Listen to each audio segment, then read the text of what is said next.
안녕하세요. 큐리오스의 양치기 박정수입니다.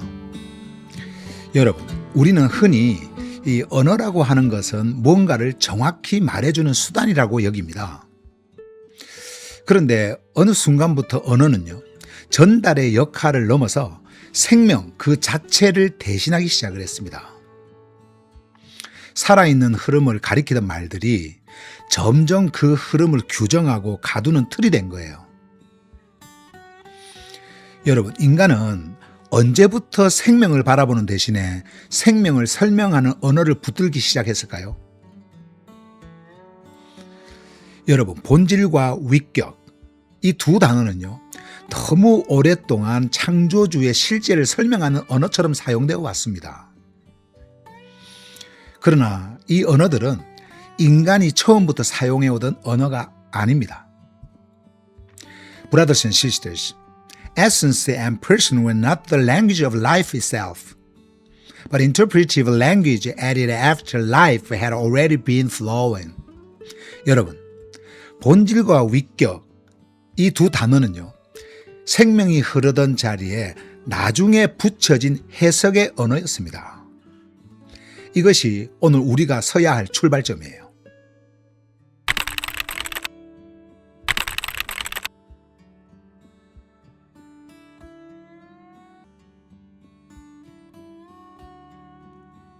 여러분, 에센스라고 하는 그 본질과 person이라는 그 위격, 이 언어는요, 처음부터 성경의 언어 흐름 속에서 나온 말이 아니었습니다. 이 단어들은요, 창조의 현장에서 들려온 말도 아니었고요, 하늘의 전원자들의 입에서 흘러나온 언어도 아니었습니다. 또한 사도들이 생명을 전할 때 사용했던 표현도 아니었습니다. 이 언어들은요, 생명이 먼저 흐르고 증언된 이후에 눈에 보이는 세계와 그 안에 놓인 존재를 이해하고 체계화하려고 하는 그 인간의 인식 과정 속에서 형성되었어요. 헬라 철학은요, 눈에 보이는 세계와 그 안에 있는 인간 자신을 이해하기 위해서 개념을 세웠습니다. 그 과정에서 세계와 인간은요, 설명 가능한 대상으로 정리되었고, 그 결과 본질과 위격이라고 하는 틀이 등장을 했습니다. 그러나 여러분, 성경이 말하는 방식은요, 이거하고 전혀 달랐습니다. Brothers and sisters, the heavenly writings never sought to define the human being or divide existence into essence and person. 여러분, 성경은요, 인간을 정의하거나 본질과 위격을 나누어 설명하지 않았습니다. 대신 성경은 부르심이었고요, 그 부르심에 대한 응답이었습니다.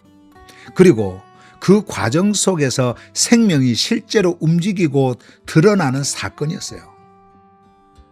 그런데 시간이 지나면서 사람들은요, 이 살아있는 사건을 그대로 살아내기보다 그 의미를 이해하고 정리하려고 하기 시작을 했습니다. 그래서 생명이 움직이던 자리에 그 생명을 설명하려고 하는 말과 개념이 덧붙여진 거예요. 원래는 느끼고 반응하면서 살아내던 그 자리였는데, 그 자리에 설명과 classification, 그러니까 분류를 위한 틀이 놓이게 되었고요, 현존을 가리키던 그 말은요, 점점 구조를 고정하고 구조를 고정시키는 그 도구로 바뀌어갔습니다. 본질과 위격이라고 하는 이 언어는 바로 그 지점에서 등장한 언어입니다. 이 언어들은요, 생명을 직접 전달하기 위해서 만들어진 것이 아니라 생명을 이해하려고 하는 시도 속에서 뒤따라 형성된 언어였습니다. 여러분, 여기서 우리는 자연스럽게 이런 질문을 하게 됩니다. 그렇다면 이 언어는 도대체 어떤 필요 때문에 어떤 방향을 향해 나오게 된 것인가?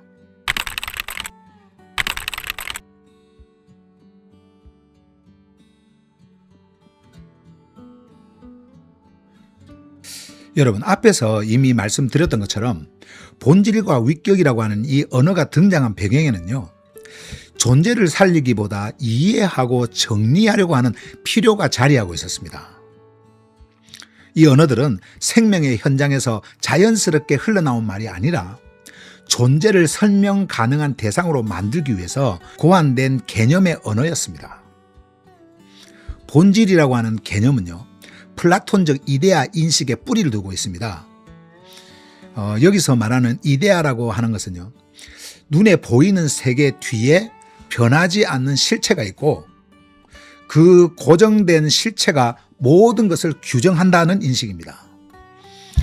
이 관점에서 중요한 것은요, 살아있는 움직임이 아니라 변하지 않고 유지되는 공통의 바탕이었어요. 위격이라고 하는 그 언어의 기원도 같은 방향을 향하고 있었습니다. 여러분, 위격이라고 하는 이 말은요, 라틴어로 페르소나라고 하거든요. 그런데 이 페르소나라고 하는 말은요, 원래 그 사람 자체를 가리키는 말이 아니었습니다. 고대 그 연극 무대에서 배우들이 쓰던 가면, 이 가면을 가리키던 말이었어요. 이 페르소나라고 하는 말이. 배우는 무대에 오를 때요, 자기 자신으로 서는 것이 아니라 어떤 그 배역을 맡아서 그 배역의 성격과 목소리, 그리고 역할을 드러냅니다. 관객이 인식하는 것은요, 배우 그 자체가 아니라 그가 쓰고 있는 가면과 그 가면을 통해 드러나는 역할입니다. 라틴어 이 페르소나는요, 바로 이 지점을 가리키는 거예요. 누가 어떤 존재인가, 이게 중요한 게 아닙니다. 누가 어떤 역할로 드러나는가, 어떤 위치에서 어떻게 구분되는가를 말하는 언어였어요. 그래서 이 표현은요, 관계에 살아있는 깊이를 말하기보다 서로를 구별하고 식별하기 위한 표지로 기능을 했습니다. 이 두 언어는요, 공통적으로 흐름을 붙잡기보다는 흐름을 정리하고 나누고 고정하기 위해 만들어졌습니다. 그래서 이 언어들이 작동하는 자리에서는요, 언제나 설명이 앞서고 분류가 먼저 이루어집니다. 이것 때문에 움직임은요, 뒤로 밀려나게 됩니다. 문제는 이 설명과 분류의 언어가 기독교 신학 체계 안에서 교리로 굳어지면서 단순한 이해의 도구를 넘어 실제를 대신하는 틀로 자리를 잡았다는 데 있습니다. 이때부터 이 언어는요, 하나의 해석이 아니라 지켜야 할 정답이 되었고, 생명을 가리키는 마커, 그러니까 표지가 아니라 생명을 판단하고 규정하는 기준이 되었어요.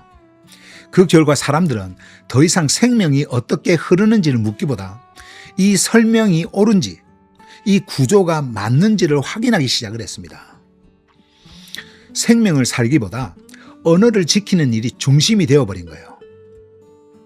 바로 이 지점에서 한 가지 변화가 일어납니다. As language became the standard, people began to define themselves according to that language. 언어가 기준이 되니까 사람들은요, 자연스럽게 자기 자신을 그 언어에 맞춰 규정하기 시작을 했습니다.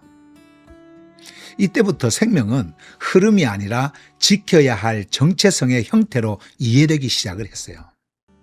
From that moment on, life was no longer understood as a flow, but as an identity that had to be maintained.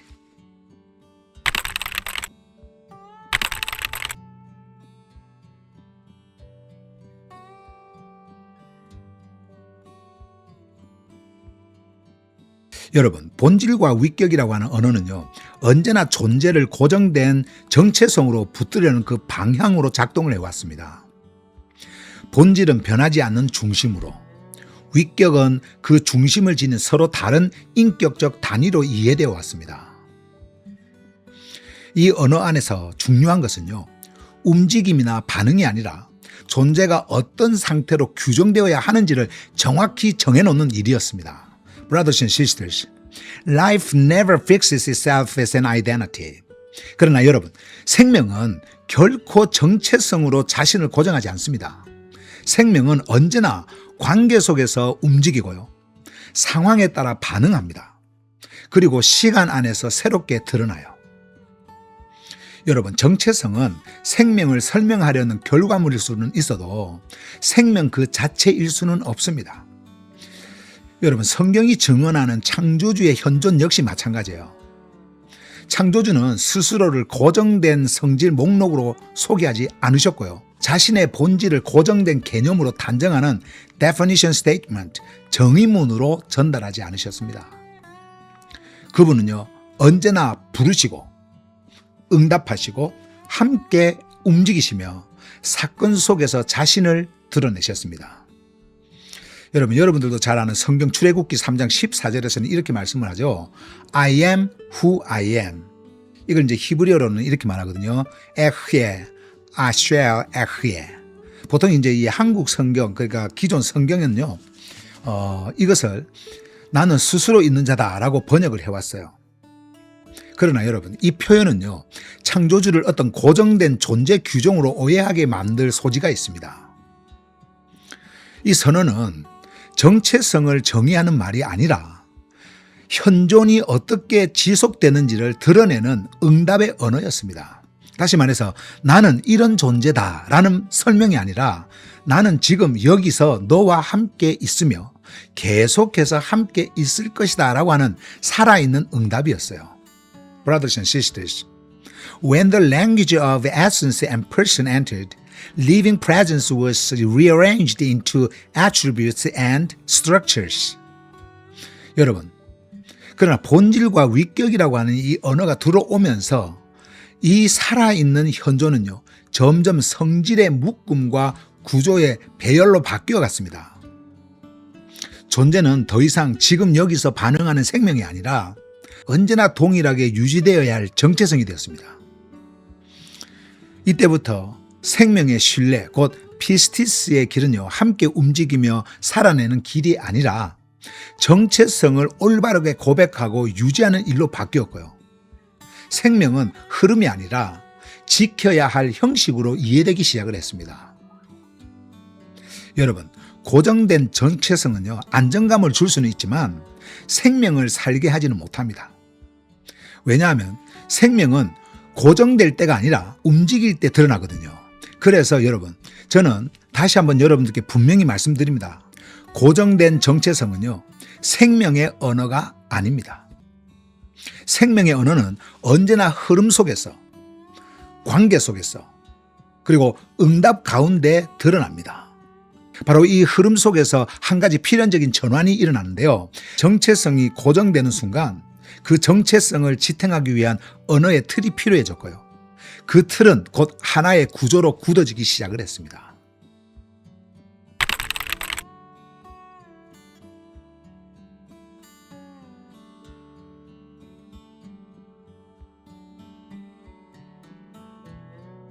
Brothers and sisters, the problem is not that language became bad, but that language began to replace life. 여러분, 여기서부터는 아주 단순하게 보셔야 됩니다. 문제는요, 언어가 나빠졌다는 데 있지 않습니다. 문제는 언어가 생명을 대신하기 시작한 순간에 있습니다. 처음에 본질과 위격이라고 하는 이 언어는 생명을 더 잘 이해해 보려고 하는 시도에서 사용되었습니다. 흐르고 있던 것을 붙잡아 보고 싶었고요. 함께 움직이던 것을 설명해 보고 싶었어요. 그런데 이 언어가 반복되고 고정되기 시작하면서 하나의 변화가 일어납니다. 생명은 더 이상 직접 경험하고 반응하는 흐름이 아니라 설명해야 할 대상이 되었습니다. 흐름은 멈추고 그 자리에 구조가 들어섰습니다. 본질은 항상 같아야 하는 중심이 되었고요. 위격은 각자의 자리를 지켜야 하는 구분이 되었습니다. 이때부터 중요한 것은 지금 어떻게 살아 움직이는가가 아니라 이 구조가 논리적으로 맞느냐, 이 설명이 정확하냐 하는 것이었습니다. 여러분, 생명은요, 원래 부르고 응답하고 그리고 지금 여기서 함께 움직이는 관계 속에서 드러났습니다. 그러나 이 흐름은 점점 사라지고 생명은 살아 움직이는 사건이 아니라 구조 안에 배치되어서 설명되어야 할 대상으로 바뀌어갔습니다. 그 결과 움직임은요, 점점 설 자리를 잃게 되었어요. 여러분, 구조는요, 안정감을 줍니다. 설명은 혼란을 줄여줍니다. 그러나 그 대가로 생명의 움직임은 점점 사라지고 마침내 멈추게 됩니다. 여러분, 흐름을 구조로 바꾼 순간 언어는 더 이상 생명을 가리키는 손짓이 아니라 생명을 붙잡아두는 틀이 되었습니다. 바로 이 지점에서 삼위일체는요, 살아있는 흐름이 아니라 유지해야 할 구조로 굳어지기 시작했던 거예요. 여러분, 여기서 우리는 한 걸음 더 나아가서 이런 질문을 하게 됩니다. 이 구조가 생명을 숨쉬지 못하게 붙잡고 있다면 우리는 이 구조를 왜 계속 붙들고 있어야 하는가?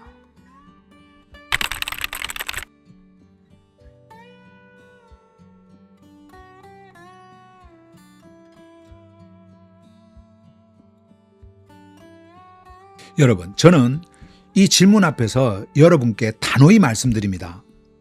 이 구조는 반드시 해체되어야 합니다. 이 해체는요, 기존의 삼위일체 교리를 반대하기 위해서도, 전통을 부정하기 위해서도 시작된 것이 아닙니다. Brothers and sisters, this deconstruction is not destruction but restoration. 여러분, 이 해체는요, 파괴가 아니라 회복이고 무너뜨림이 아니라 사도들의 증언 이전부터 흐르고 있던 생명의 자리로의 정렬입니다. 왜냐하면 삼위일체의 구조는 처음부터 생명을 살기 위한 완성된 답으로 주어진 것이 아닙니다. 이것은 사도들의 살아있는 증언이 지나간 뒤에 그 증언을 이해하고 붙잡아 두려고 하는 시도 속에서 형성되었어요. 그래서 이 삼위일체 구조는요, 혼란을 해결한 것이 아니라 살아있는 움직임을 설명으로 바꾸었고 흐르던 생명을 관리 가능한 언어 안에 가두었습니다. 그 결과로 사람들은요, 더 이상 지금 여기서 함께 움직이며 반응하는 현존을 살아내기보다 이미 정리되어 있는 언어와 그 구조 안에 머물면서 안전함을 확보하려는 쪽으로 선택을 하게 됐어요. 그래서 해체는요, 그 구조를 적대시하는 일이 아니라 그 구조가 가두어버린 생명을 다시 풀어주는 일입니다.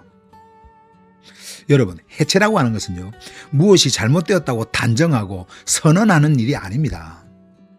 해체는 지금 이 자리에서 더 이상 생명을 살리지 못하는 틀을 조용히 내려놓는 결단입니다. 그리고 그것을 내려놓는 순간 우리는 무엇을 새로 만들어야 할지를 묻지 않습니다. 우리는 먼저 처음부터 멈춘 적이 없이 흐르고 있었던 것이 무엇이었는지를 다시 바라보게 됩니다. 여러분, 본질과 위격이라고 하는 이 언어는요, 존재를 이해하려는 시도였지만은 그 언어가 절대화되는 순간 존재는 더 이상 살아 움직일 수 없게 됩니다. Brothers and sisters, deconstruction is a return to the place where life was already flowing before theology ever spoke. 그래서 해체는요, 신학을 버리냐, 유지하느냐, 이 문제가 아니에요. 그것은 신학이라는 언어가 생기기 이전부터 흐르고 있었던 생명의 자리로 되돌아가는 일입니다. 바로 그 자리에서 그 생명을 붙들고 있던 구조는요, 더 이상 설 수 없게 됩니다. 삼각형은 스스로 무너질 수밖에 없고요. 우리는 그 무너짐을 더 이상 붙들지 않는 것입니다. 이 회복은 새로운 개념을 세우는 것으로 이루어지지 않습니다. 또 다른 교리를 만드는 일도 아닙니다. 회복은 언제나 흐름으로 돌아가는 것으로 시작이 됩니다. 생명이 설명되기 이전의 자리, 존재가 정의되기 이전의 자리, 창조주의 현존이 구조가 아니라 움직임으로 경험되던 그 자리로 다시 돌아가는 것입니다. And this is why we are not afraid of deconstruction. 그래서 우리는 해체를 두려워하지 않습니다. 해체는 끝이 아니라 생명이 다시 움직이기 시작하는 출발점이기 때문에 그렇습니다. Deconstruction is not the end, but the starting point where life begins to move again.